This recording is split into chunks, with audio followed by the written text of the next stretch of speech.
Hi everybody, I'm Colleen Roberts. Welcome to This Week from City Hall. There is a very important event going on this month right here in New Bern, all tied to history. Everybody loves the history here in New Bern, and I have two special guests today to talk about the 250th anniversary of the New Bern Resolves. So we have Susan Lucas here and Gary Gillette. They have super long, wonderful titles, so I'm going to let them introduce themselves and then we'll talk a little bit about the history of the Resolves. So Susan, why don't you go first?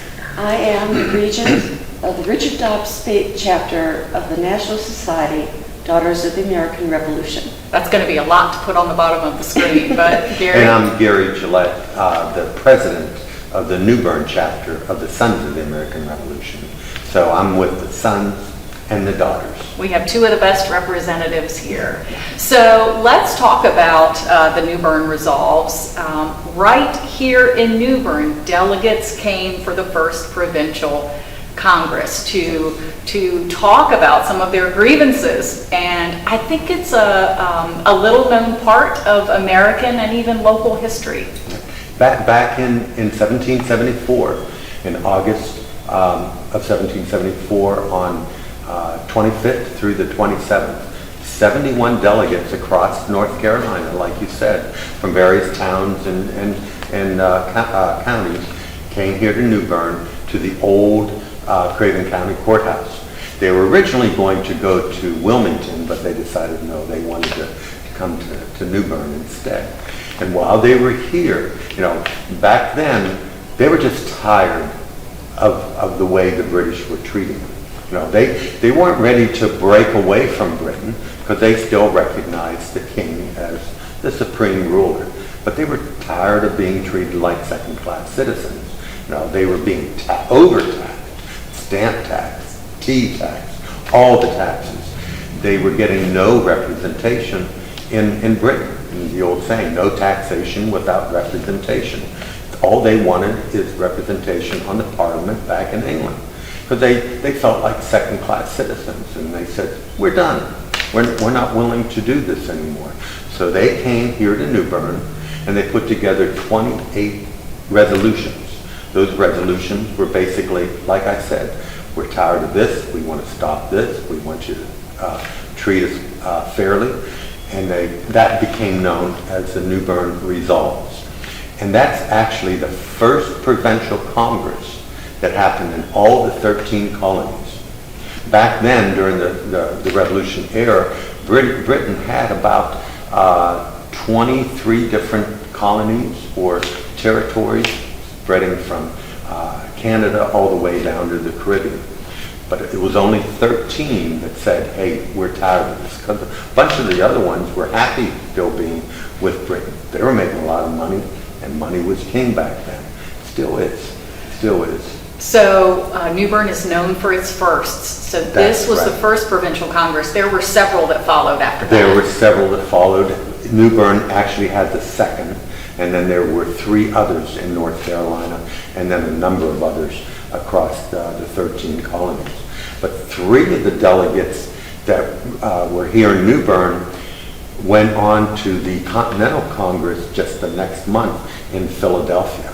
Okay, and those resolves that they took with them that were written here was very influential to what came out of the first Continental Congress. So, everything that happened here in that first Provincial Congress really kicked things off for what happened across our little nation, in 1774. So it was really, really important. All started here. Susan and Mr. Ainsley have come onto the show before to talk about this event, and I know there's been a lot of planning to celebrate the 250th. So it is a big day, Saturday, August 24th in New Bern. What are some of the activities that are going to be going on? Well, one thing I want to point out is that we are partnering with the Palace. Nice. So, yes, and their expertise has been invaluable. There will be a parade that goes from... It starts at the History Center. Okay, that's where we muster up. And then it'll go up Metcalf towards the Palace, along the Palace, We'll make a left, and then we'll go into the front gates of the palace.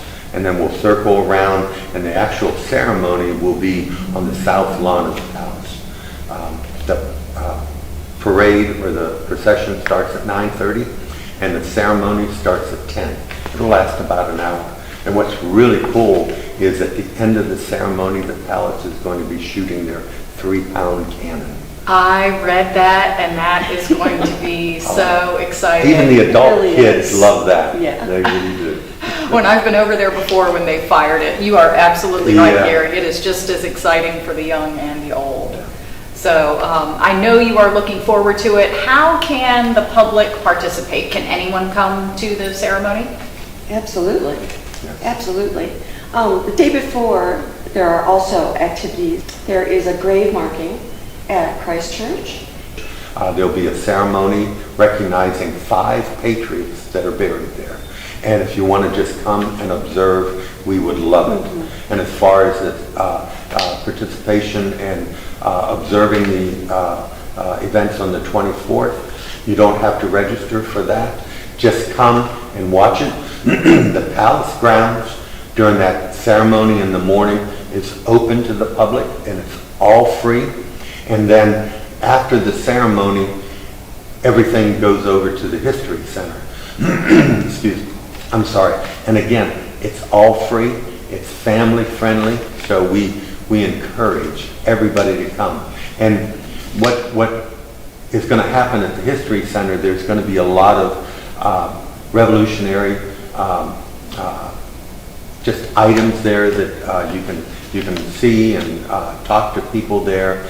And back in 1774, you didn't have a Xerox machine. Okay? So everything had to be scribed, and the resolves had to be scribed multiple times so that the delegates could take a copy with them. Well, the North Carolina Archives in Raleigh has an actual copy of one of those, the copies of one that was scribed. And they're bringing that to the History Center for one day. It's called a one-day wonder under strict security. In addition to that, they're going to bring an Airstream trailer that's kind of like a mini museum that'll be out there for people to go through. And it's all free.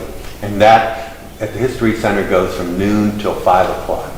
So I encourage everybody to come and learn about what's going on. And I would imagine you'd encourage everybody to also line the parade route. Oh, New Bern absolutely. has the greatest parade. As like every year, we'll have the scouts lining on both sides with American flags. Really Kodak moments. In Wilson Park, there will be signs commemorating people's patriots. So my patriot was Richard Blake, who was a farmer in Connecticut. Wow. Yeah, he unfortunately was killed very, very quickly after the beginning of the war. So I think I'm not sure how many signs we have. Right now we have 44. 44 signs, plus an additional 12 commemorating the Harlow Patriots. The Harlow Patriots were free black slaves, were free men, okay, who fought and supported the revolution. Okay, so the DAR is recognizing and honoring those free men as part of that patriot path. And it's going to be really nice to walk through that path and see all of those patriot names that supported the revolution. Susan, talk about what it means to you to partner with the Sons and to help plan and host this event each year. It's very meaningful. It is. It's a nice annual reminder for all of us how far we've come, and also how far we need to go. But working with the Sons has really been enjoyable, a lot of fun. I think that the sons and the daughters just bring different perspectives to this event. So for me, I think about the women behind the men. So it was the household economy that really supported the Resolves. So women didn't buy anything from Britain, didn't send anything to Britain. The only thing that was imported was medicine. So they learned how to make their own clothes. They learned how to make paper, and really kept things going. And for a lot of these women, making clothing was a brand new experience. And for a while, there was only one needle in New Bern. Can you imagine? Unbelievable. Yeah. Wow. Shared amongst all the women. Wow. Well, Saturday, August 24th is going to be a really big day, and I know you've worked hard to make it such a great day. We really enjoy you coming on to This Week from City Hall. Is there anything else you would like to add about the Resolves and the anniversary? I just, a shout out to the Palace. Partnering with them this year has been a big plus, and I just want to thank them for everything that they've done, because they've been a great partner, as well as the Masons are partnering with us this year. And just as a side note, of those 71 delegates that came, 17 of them were Masons. So the Masons played a big part in it. But I strongly encourage you to come on the 24th and enjoy the time and learn about all the history.